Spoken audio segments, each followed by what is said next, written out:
ఈరోజు నెల్లూరు ప్రెస్ క్లబ్కు రావడానికి కారణం 4-5 ముఖ్య అంశాలు మీ ముందు వచ్చేదానికి రావడం జరిగింది. మొదటిది విద్య,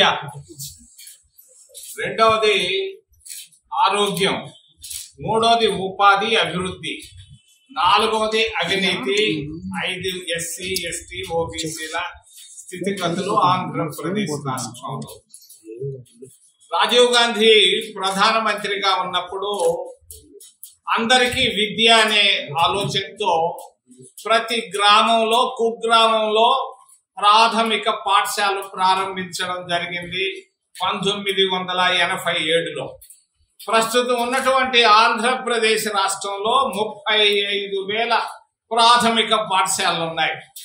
ఈ ప్రాథమిక పాఠశాలను కూటమి ప్రభుత్వం గత సంవత్సరం 5,000 తగ్గించింది. ఈ సంవత్సరం 5,000, వచ్చే సంవత్సరం 5,000.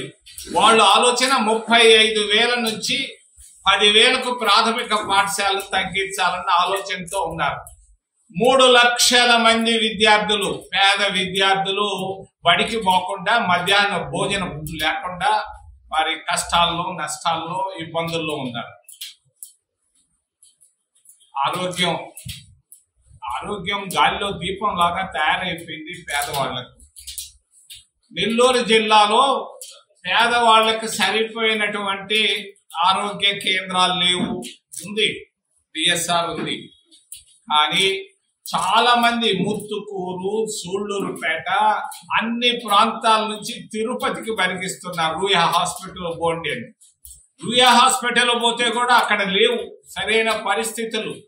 మరి విధి లేక స్విమ్స్ హాస్పిటల్కి వెళ్తున్నారు, డబ్బు లేదే వాళ్ళు చూడటం లేదు. మరి కడప, నెల్లూరు, చిత్తూరు, తిరుపతి జిల్లాల్లో ఆరోగ్య విషయంలో పేదవాళ్ళది గాల్లో దీపం లాగా తయారైపోయింది. చంద్రబాబు నాయుడికి నేను సున్నితంగా హెచ్చరిక చేస్తున్నాను. ఆయన సింగపూర్ లో ఉన్నాడు. పేదవాళ్ళని గురించి, ఆరోగ్యాన్ని గురించి, విద్యను గురించి ఆలోచించబడి.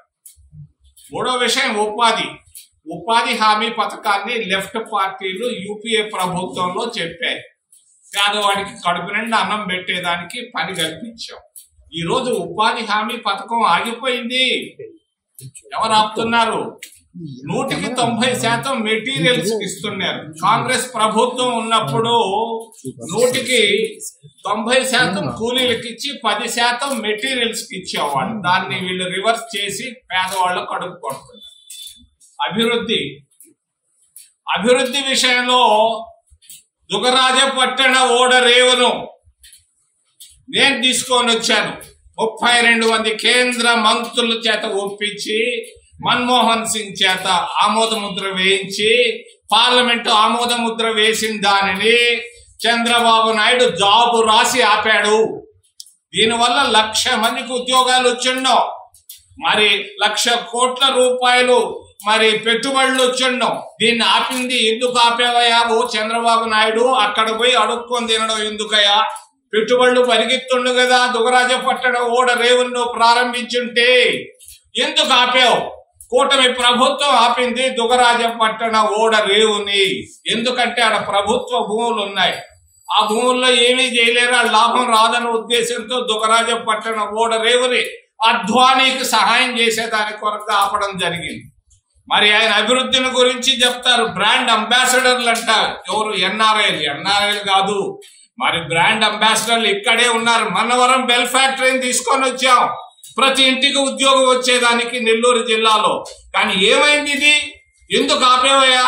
ఎవరైనా 10-11 సంవత్సరాల్లో అభివృద్ధిని గురించి పట్టించుకున్న వాళ్ళు ఉన్నారా? అభివృద్ధి అంటే పార్కులు పోయి చూడడం కాదు, పార్కుల్లో చెట్లు వేయడం కాదు. అభివృద్ధి అంటే ఇది. దుగరాజపట్టణ ఓడరేవు, మన్నవరం బెల్ ఫ్యాక్టరీల పైన సింగపూర్ నుంచి రాగానే చంద్రబాబు నాయుడు వెంటనే స్పందించాలని ఆయన సూటిగా అడుగుతున్నారు.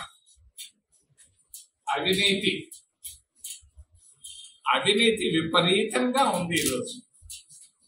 ఊరికే కాంగ్రెస్ పార్టీ అధికారంలో ఉన్నప్పుడు మరి 2G స్పెక్ట్రమ్ అనేవాళ్ళు, మరి లేకపోతే కోల్ స్కామ్ అనేవాళ్ళు. ఈ రోజు బ్యాంకుల్లో పెద్ద స్కామ్, పెద్ద కాదు చాలా పెద్ద స్కామ్ ఉంది. నోరు తెరవటం లేదు. నెల రోజుల నుంచి నేను అరుస్తూనే ఉన్నాను, చెప్తూనే ఉన్నాను. దమ్ముంటే జవాబు చెప్పని మోడీని, అమిత్ షాని, నిర్మలా సీతారామన్ నేను అడుగుతున్నాను. ఈ రోజు నెల్లూరు నడిబొడ్డు నుంచి అడుగుతున్నాను నిర్మలా సీతారామన్ని. నువ్వు 14.5 లక్షల కోట్ల రూపాయల్లో నువ్వు రుణమాఫీ చేసావా లేదా? బ్యాంకుల్లో 100 కోట్లు పైబడినటువంటి ఎన్పిఏను రుణమాఫీ చేసావా లేదా? గుజరాత్ రాష్ట్రంలో ఎంతమందికి చేశావు? ఎన్ని వేల కోట్ల రూపాయలు చేశావు? మరి ఆంధ్రప్రదేశ్ రాష్ట్రంలో ఎన్ని చేశావు? ఈ లెక్కలు దేశ ప్రజలకు తెలియజేయాలని తెలియజేస్తూ ఈ బ్యాంకు స్కామ్ లో 1,00,000 కోట్ల రూపాయల్లో అవినీతి జరిగింది. ఇందులో సూత్రధారులు ఎవరు, పాత్రధారులు ఎవరు? దీనిపైన సిబిఐ, ఈడీ ఎంక్వైరీలు జరపమని నేను కేంద్ర ప్రభుత్వాన్ని డిమాండ్ చేస్తూ అమరావతి ఈ రాయలసీమ ప్రాంతాల్లో రావాల్సినటువంటి పరిపాలనా రాజధాని మా మిత్రుడు 50 సంవత్సరాలుగా నాకు ఆయన తెలుసు. ఆయన తీసుకోపోయి నీళ్ళల్లో కట్టాలంటాడు అమరావతిని. నీళ్ళల్లో విమానాశ్రయాన్ని తీసుకురావాలంటాడు. 70,000 ఎకరాలు తీసుకున్నాడు. కామ్రేడ్ రాఘవులు గారు చెప్పారు 1000 ఎకరాలు చాలు అని. మిగిలిన రాష్ట్రాల్లో 1000 ఎకరాల కంటే ఎక్కువ లేదు. 70,000 ఎకరాలు తీశారు. ప్రతి ఒక్కరికి ఫోన్ చేస్తున్నారు, 100 ఎకరాలు ఇస్తాం, మాకేమి ఇస్తారు? నిజమా అబద్ధమా? అబద్ధం అని చెప్పండి మీరు దమ్ముంటే. ఎవరు చేస్తున్నారో మాకు తెలుసు. ఎంతమంది పెద్ద మనుషులు చేస్తున్నారో మాకందరికీ మా దగ్గర లెక్కలు ఉన్నాయి. 70 మందికి 75 మందికి ఇచ్చారు భూములు మొన్న సిఆర్డిఏ వాళ్ళు. ఎవరికి ఇచ్చారు? ఏ పద్ధతిలో ఇచ్చారు? ఎంతెంత ఇచ్చారని చెప్పాల్సిన అవసరం రాష్ట్ర ప్రజలకు ఉందని తెలియజేస్తూ మరి లిక్కర్ గురించి నేను ఒక్క లెక్క చెప్పదలుచుకున్నాను. మీ అందరికీ తెలియని రహస్యాన్ని. నేను మంత్రిగా ఉన్నాను కేంద్రంలో. ఈ లిక్కర్ కంతా, దేశంలో ఉన్న లిక్కర్ కంతా ఆల్కహాల్ బోర్డు అని ఒకటి ఉంటాయి దేశంలో. 70 మందికి 75 మందికి ఇచ్చారు భూములు మొన్న సిఆర్డిఏ వాళ్ళు. ఎవరికి ఇచ్చారు? ఏ పద్ధతిలో ఇచ్చారు? ఎంతెంత ఇచ్చారని చెప్పాల్సిన అవసరం రాష్ట్ర ప్రజలకు ఉందని తెలియజేస్తూ మరి లిక్కర్ గురించి నేను ఒక్క లెక్క చెప్పదలుచుకున్నాను. మీ అందరికీ తెలియని రహస్యాన్ని. నేను మంత్రిగా ఉన్నాను కేంద్రంలో. ఈ లిక్కర్ కంతా, దేశంలో ఉన్న లిక్కర్ కంతా ఆల్కహాల్ బోర్డు అని ఒకటి ఉంటాయి దేశంలో. ఆల్కహాల్ బోర్డుకి నేను చైర్మన్ గా ఉన్నాను 1.5 సంవత్సరాలు. మొలాసెస్ బోర్డుకి 1.5 సంవత్సరాలు నేను చైర్మన్ గా ఉన్నాను. ఈ పేదవాళ్ళకు అందే లిక్కరు ఆ రోజు రూపాయితో 1 లీటరు మరి లిక్కర్ తయారు చేయొచ్చు.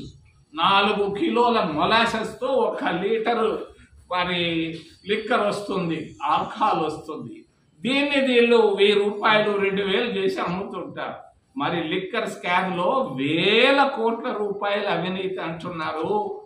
నేను అడుగుతున్నాను రాష్ట్ర ప్రభుత్వాన్ని, వెంటనే దీనిపైన విచారణ పూర్తి చేసి దాన్ని బయట పెట్టాల్సిన అవసరం ఉంది. మీరు దగ్గర పెట్టుకొని ముసుగులో గుద్దులాటొద్దు. ఏంది ఆ సిట్ ఎంక్వైరీ రిపోర్ట్? ఏంది రిపోర్టును బయట పెట్టాలి. రాష్ట్ర ప్రజలకు తెలియజేయాల్సిన అవసరం ఉందని తెలియజేస్తూ మైన్స్ సైదాపురం నా నియోజకవర్గం లక్షల కోట్ల రూపాయలు అక్కడి నుంచి ఎత్తుకెళ్తున్నారు. ఇన్ని సంవత్సరాలు ఎవరు ఎత్తుకెళ్ళారు? ఇప్పుడు ఎవరు ఎత్తుకెళ్ళిపోతున్నారు ఈ రోజు? దాని గురించి రాష్ట్ర ప్రభుత్వం తెలియజేయాలి. ఇసుక సూళ్లూరుపేటలోను, సత్యవేడులోను, గూడూరులోను ఉన్నాయి సిలికాన్ మైన్స్. ఈ మైన్స్ లో ఇప్పుడు ఎవరు తీసుకెళ్తున్నారు? ముడుపుల ప్రభుత్వమో లేకుంటే కూటమి ప్రభుత్వంలో.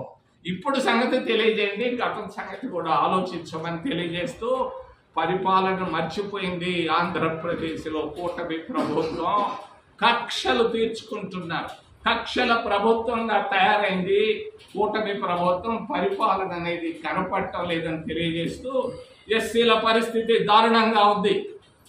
ఆగస్టు 3వ తారీఖున రాష్ట్రంలో ఉన్నటువంటి ఎస్సీ ఎస్టీ ఉద్యోగులందరూ ఈ పాదయాత్ర చేయబోతున్నారు. మరి రాజ్యాంగ పరిరక్షణ కొరకు ఏంది చంద్రబాబు నాయుడు దీనిపైన స్పందించాల్సిన అవసరం ఉంది. కుప్పం నుంచి ఇచ్చాపురం దాకా ప్రయాణాలు మొదలుపెట్టారు పాదయాత్రల పైన. ఎస్సీల పరిస్థితి చాలా దారుణంగా ఉంది. ఎస్టీల పరిస్థితి, ఎస్టీల పురుషాంగాలు వస్తున్నారు దుర్మార్గులు, అరకులు. ఆంధ్రప్రదేశ్ రాష్ట్రంలో. ఇది ఎక్కడ ప్రజాస్వామ్యం? పురుషాంగాలు పోసేదేంటి? ఎవరిచ్చారు మీకు ఈ హక్కు అని నేను అడుగుతున్నాను కూటమి ప్రభుత్వాన్ని. ఓబీసీల పరిస్థితి అతి దారుణంగా ఉంది ఈరోజు ఆంధ్రప్రదేశ్ రాష్ట్రంలో. మరి ఈ పరిస్థితుల్లో అతి దారుణంగా ఉంటే దానిపైన మరి ముఖ్యంగా కుప్పంలో చంద్రబాబు నాయుడు నియోజకవర్గంలో ఒక ఓబీసీ మహిళలు చెట్టు కట్టేసి కొట్టిన సంగతి మనందరం చూసాం. ఇది పరిస్థితి. దీంట్లో నుంచి బయటపడాల్సిన అవసరం ఉంది. రాష్ట్ర ప్రజలందరూ విసుగ్గా ఉన్నారు. గత 1.5 సంవత్సరంలో 11 సంవత్సరాల్లో ఆంధ్రప్రదేశ్ రాష్ట్రం అధోగతిలోకి వెళ్ళిందని తెలియజేస్తూ ఏదైనా ప్రశ్నలు ఉంటే అడగమని మిమ్మల్ని చేతులెత్తి ప్రార్థిస్తున్నా.